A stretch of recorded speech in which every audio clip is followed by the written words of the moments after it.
Welcome back, everybody. This is Edwin the Magic Engineer, and I'm back with another deck tech video.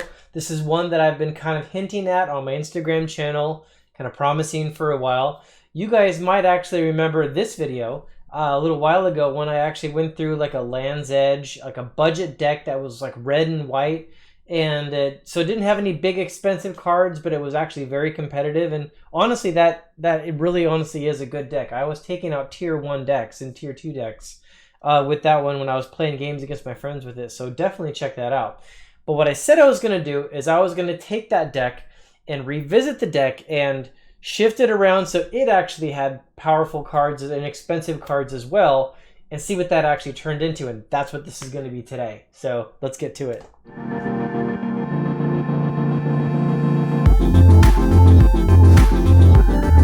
Okay, so what I'm going to do, just like my other deck tech videos, I'm going to grab the camera here and drag it on up. So I'm just in this little corner, and here's the deck and the sideboard. So let's take the sideboard and move it off to the side. And we're going to start going through the actual cards of the deck. So let's just do it this way, actually. So first I figured it'd be good to go over the creatures. So the initial creatures are the Order of Leitbur. And I've got 4 of them inside the deck. Now, I actually prefer these guys in old school format. And by the way, I should mention, the version of old school that this deck actually is actually Atlantic. Because it actually doesn't have more than 1 strip mine. So anyways, I prefer the Orders over the Black Knights because, as anyone who plays this format knows, Mishra's Factory is just a huge thing. And you've got to be able to get past that 3 defense when they tap and block and get themselves up to 3. Well, these guys, you can pump them once and give them first strike to take down a factory, and that ends up just really being critical. And like the Black Knights just don't have that ability. So even though they're mana intensive, they definitely make the cut. So those are the cheap creatures. Then the next creatures are probably one of, if not the most popular creature in old school, which is the Serendib Efreet. It's a 3/4 flyer for 3 mana, only one of which has to be blue, and he has that bad upkeep for doing 1 damage to you. But it's so efficient and so strong for that 3 mana. It's just fantastic. So he's literally one of the most played creatures in old school for a very good reason. Now, these guys are the surprise. These are the Serendib Djinns from Arabian Nights. So anybody who might not remember their basic stats is they're actually a 5/6 flyer, pretty big, right? Take down a Shivin, about the same size as the Mahamoti Djinn. So they're a big flying creature, but they only cost 4 mana, so they can get out really cheap. Well, they have this massive drawback that causes them not to be played most of the time. Every single upkeep, you've got to sacrifice a land. And that starts to be really difficult. Well, that actually works positively in this deck. So I'll come back to that creature and talk about how that drawback actually helps me in this actual deck. But that's it in terms of creatures. Since there's so many power cards and damage cards and draw cards, that's basically it for the creature base.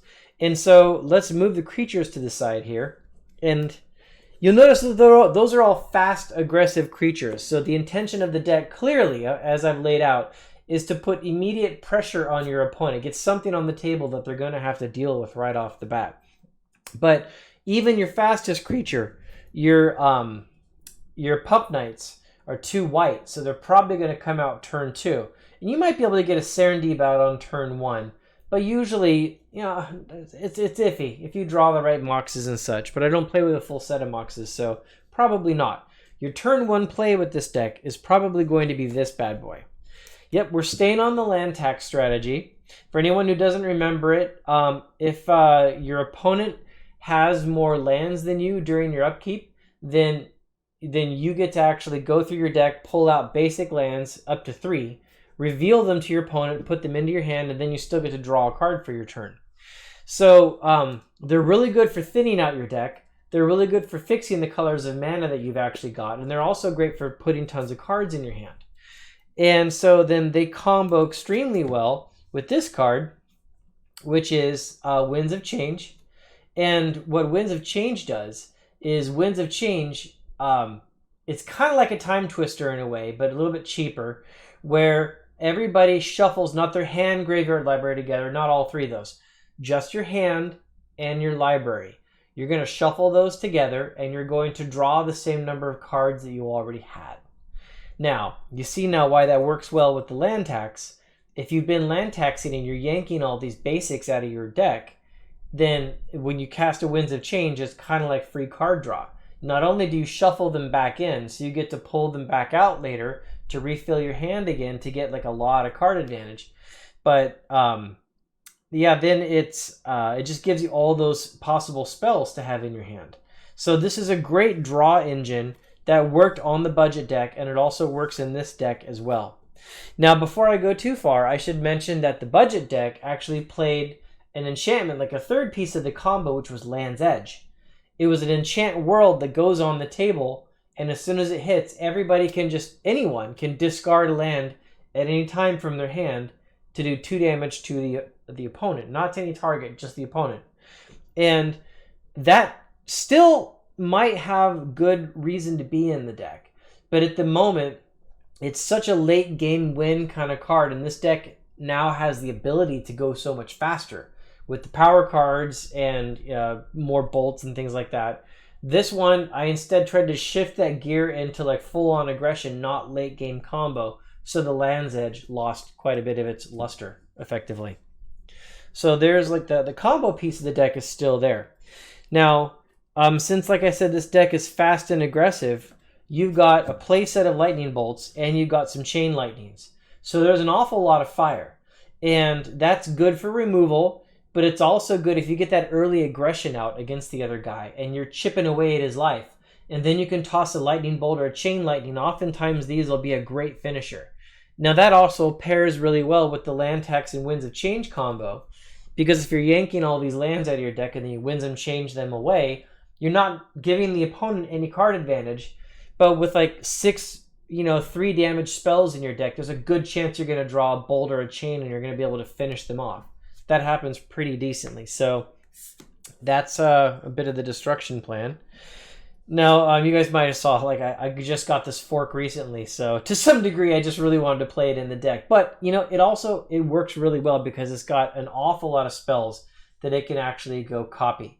So, primarily the bolts and chains, you can keep on that damage going. If you play something and your opponent counters it, you can counter their counter with it, with a surprise fork. But then having the power cards that are in here that I'll go through in a second, a fork in the deck just duplicates those as well, which can really magnify its effects. So some of those effects might be disenchants. The main deck starts out with 3 disenchants, and you just have to play these in old school because there's way too many threatening enchantments and artifacts that exist within the game. So you've got to have a way to get them off the table. Quick note on that. Let me revisit. Many people always forget this. The disenchants are really big for getting Abyss off the table when you're playing against a control deck, but always don't forget, the Order of Leitbur is protection from black, and he actually doesn't die to the Abyss. Quick side note there. People always forget that. Anyway, so yeah, the disenchants are needed. There's only 3 of them in the deck, but with the fork, I figured maybe I can get away with just having 3 of them actually in there. Balance is in the deck. Of course, you're not going to fork that. But, it's one of those cards, like when you leave it out of your deck, just sure enough, you're going to find a game where you're like, dude, I really wish I had that balance because like I'm in a situation right now where I could really use it.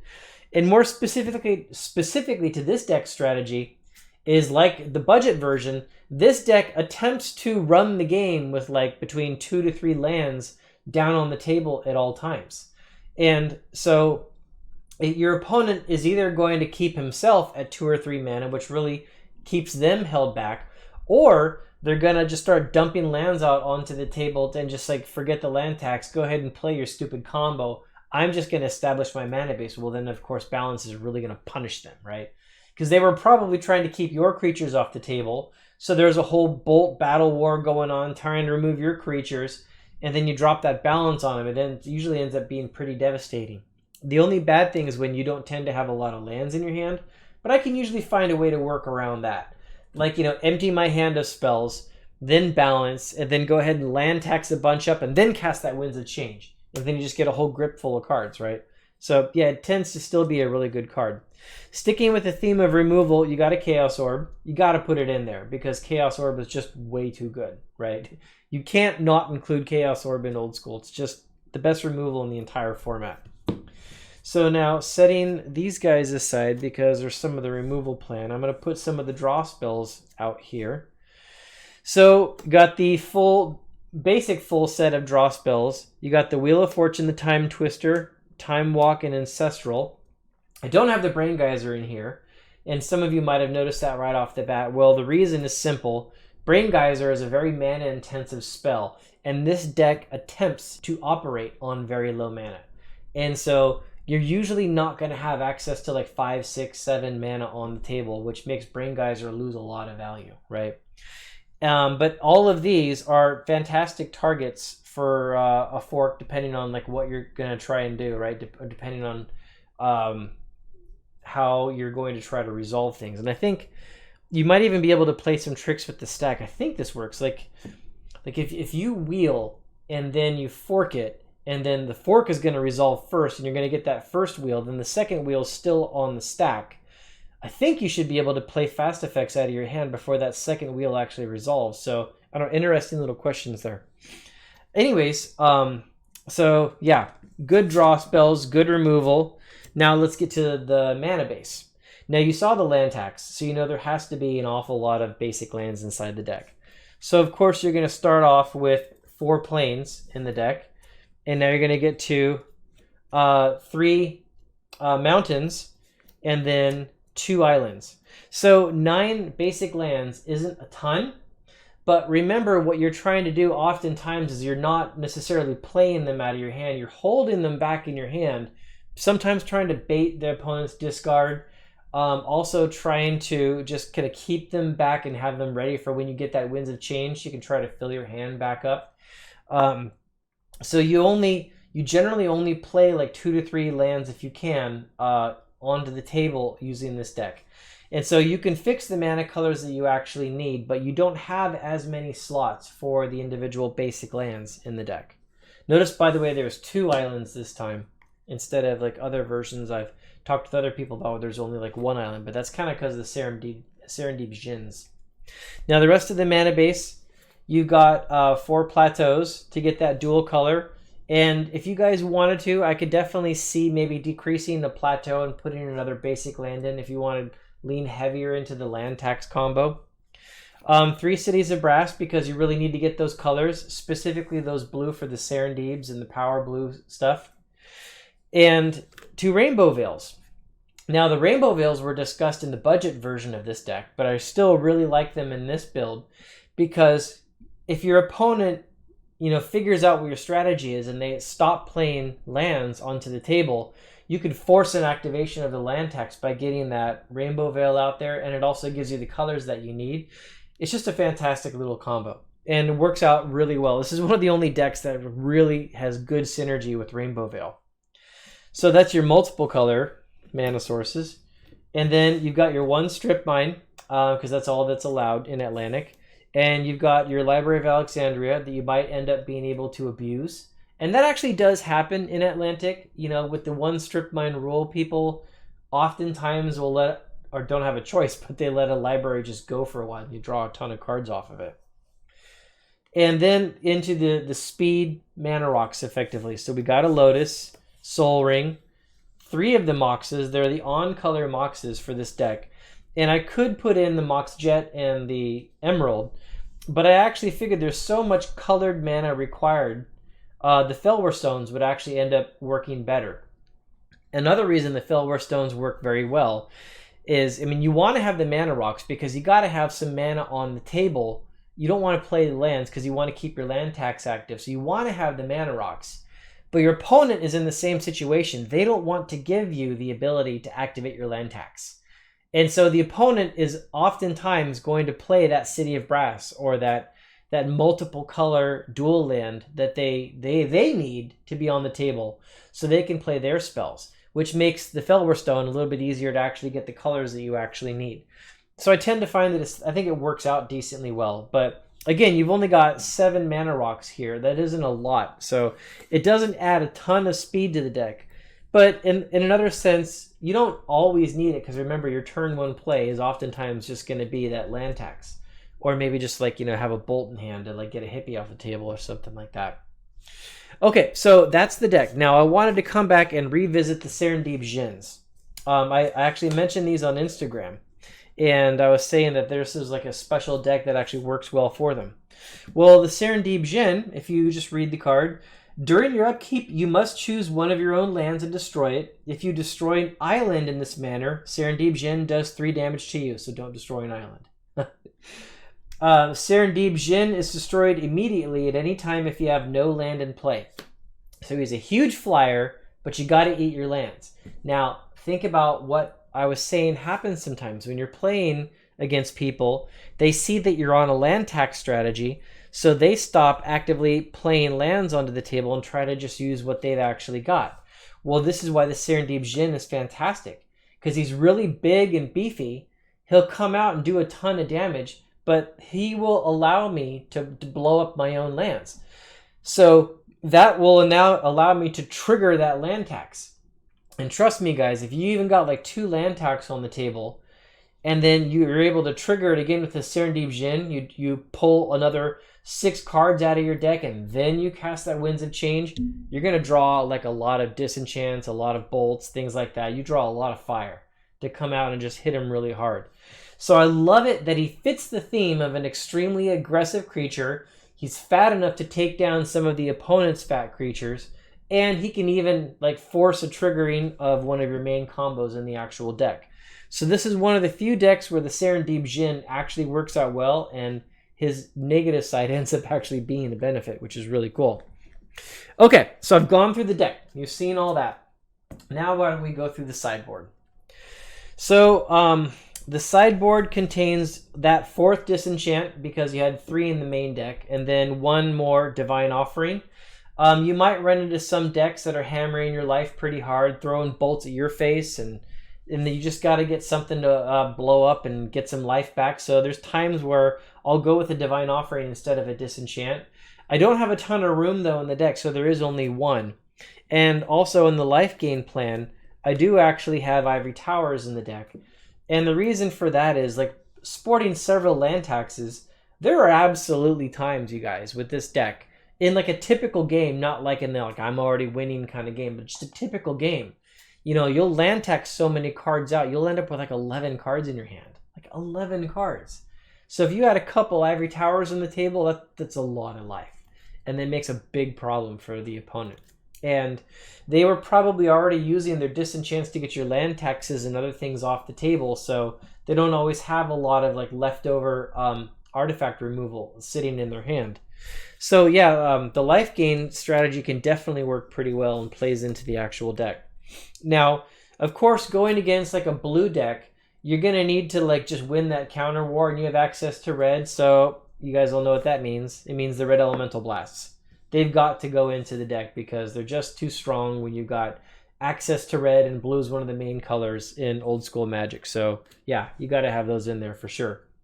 Now, maybe I'll talk about those ones last, because those ones are a bit of a debate.